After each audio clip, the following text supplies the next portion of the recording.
ৰাজ্যজুৰি যোৱা 18 ছেপ্টেম্বৰৰ পৰা আৰম্ভ হোৱা আমাৰ অসম চৰকাৰৰ সন্মানীয় মুখ্যমন্ত্ৰী ডক্টৰ হিমন্ত বিশ্ব শৰ্মা ডাঙৰীয়াৰ নেতৃত্বত শুশ্ৰূষা সেতুৰ জৰিয়তে ৰোগ নিৰ্ণয়, ৰোগ পৰীক্ষা আৰু চিকিৎসা তিনিটা বিষয় লৈ ৰাজ্যজুৰি মেগা হেল্থ কেম্প আৰু স্ক্ৰিনিং টেষ্ট আৰম্ভ হৈছে।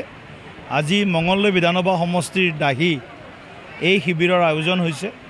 হাজাৰ হাজাৰ লোক ইয়াত উপস্থিত হৈছে।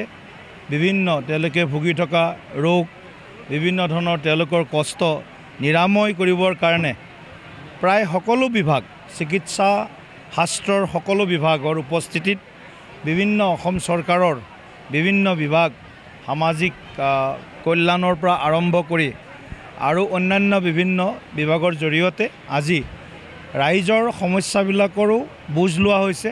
লগতে বিভিন্ন স্বাস্থ্যজনিত যিবিলাক দিশ আছে তাৰো তেওঁলোকৰ পৰীক্ষা, স্ক্ৰিনিং টেষ্ট ইত্যাদি আজি ইয়াত কৰা হৈছে।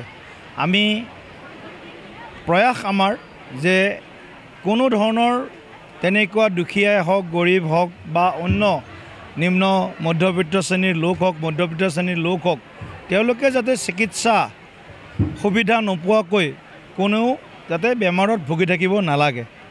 যিকোনো বেমাৰ হ'লে তেওঁলোকে তৎকালীনভাৱে যাতে চিকিৎসা পায়।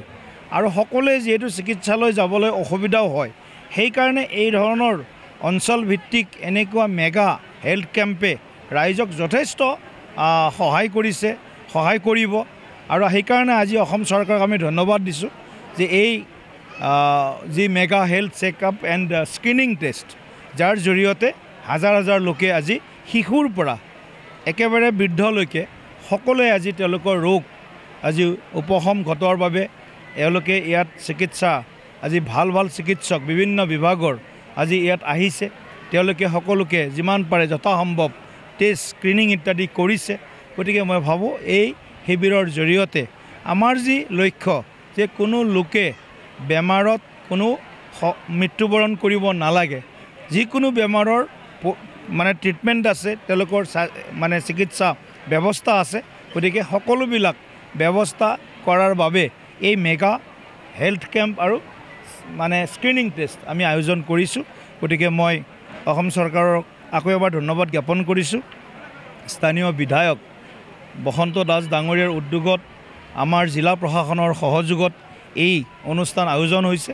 গতিকে মই বিধায়ক ডাঙৰীয়া সহিতে চৰকাৰৰ আমাৰ হেল্থ ডিপাৰ্টমেণ্টৰ পৰা আৰম্ভ কৰি ছ'চিয়েল ৱেলফেয়াৰ ডিপাৰ্টমেণ্টৰ বিভিন্ন বিভাগ, যি বিভাগে ইয়াত আজি তেওঁলোকে ইয়াত উপস্থিত হৈছে, ৰাইজক, চৰকাৰখনক ৰাইজৰ মাজলৈ লৈ আহিছে। ৰাইজৰ পদূলিত, ৰাইজৰ ওচৰত অসম চৰকাৰখন লৈ আহিছে। চিকিৎসা বিভাগটোক লৈ আহিছে, ছ'চিয়েল ৱেলফেয়াৰ ডিপাৰ্টমেণ্টটোক লৈ আহিছে। গতিকে তাৰ কাৰণে মই সকলো বিষয়ববীয়া বা কৰ্মচাৰী সকলোকে মই ধন্যবাদ জনাইছোঁ।